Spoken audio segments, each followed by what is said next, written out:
The blizzard had transformed the colony settlement of New Terra into a frozen wasteland.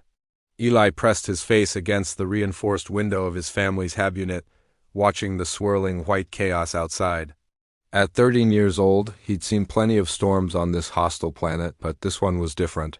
The wind howled with a fury that made the walls shudder, and the temperature had dropped to -40 degrees Celsius. That's when he saw it. A small, dark shape stumbled through the snowdrifts, moving erratically toward the hab unit. Eli squinted, his breath fogging the glass. The shape collapsed, then struggled to rise again. Without thinking, he rushed to the airlock. "Eli, don't you dare open that door," his mother called from the kitchen module. But he'd already activated the outer seal. The airlock cycled open, and a gust of freezing air blasted into the chamber. There, trembling on the metal grating, was the most peculiar creature Eli had ever seen. It looked like a cat if cats were covered in crystalline fur that shimmered between purple and silver. Its eyes were too large, too intelligent, glowing with an amber light that seemed to pierce right through him. The creature was no bigger than a house cat from Earth, but something about it felt ancient, powerful. "Please," the creature whispered, its voice somehow forming words despite its feline mouth. "Shelter." Eli scooped up the shivering alien and pulled it inside, ignoring his mother's protests. He wrapped it in his thermal blanket and set it near the heating unit. The creature Naira, as she introduced herself, curled into a tight ball, her crystalline fur slowly beginning to glow with warmth. "You can talk," Eli breathed, crouching beside her.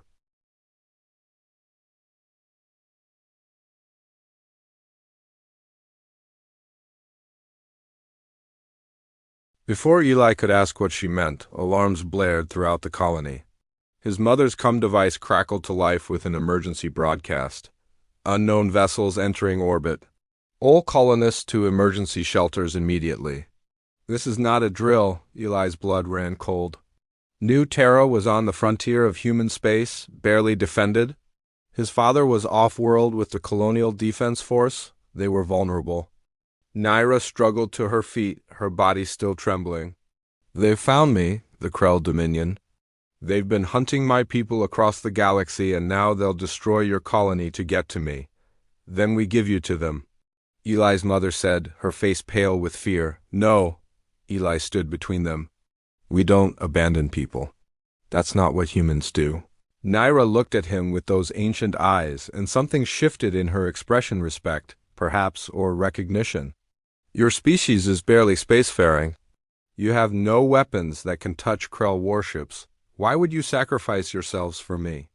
Eli thought of his father, who'd told him stories of Earth's history, of people who'd hidden neighbors during wars, who'd stood against impossible odds for what was right. Because if we only help people when it's convenient, we're not really human. We're just ... surviving. The hab unit shook as something massive descended from the sky. Through the window, Eli could see the belly of an enormous spacecraft, its hull covered in weapon arrays. Smaller ships detached from it, heading toward the colony center. Naira stood, her crystalline fur suddenly blazing with light. "You foolish, beautiful, impossible child. Your species has existed in space for barely a century, and yet you have more courage than civilizations that have spanned millennia." She turned to Eli's mother. "Do you have any high-energy power sources? Fusion cells, antimatter containment units?" "The terraforming array," Eli's mother said slowly. "It has a fusion reactor, but take me there, now." They ran through the connecting tunnels as the colony shook around them. Other families huddled in their units, praying to gods old and new. The terraforming facility was a massive dome on the colony's edge, filled with machinery designed to slowly make New Terra's atmosphere breathable. Naira approached the central reactor, her body glowing brighter with each step. "The Viserians are not just observers. We are guardians, weapons forged in an ancient war to protect the young species of the galaxy. But we cannot activate our full potential without an energy source." She looked at Eli. "And we cannot act without being invited. Free will is sacred.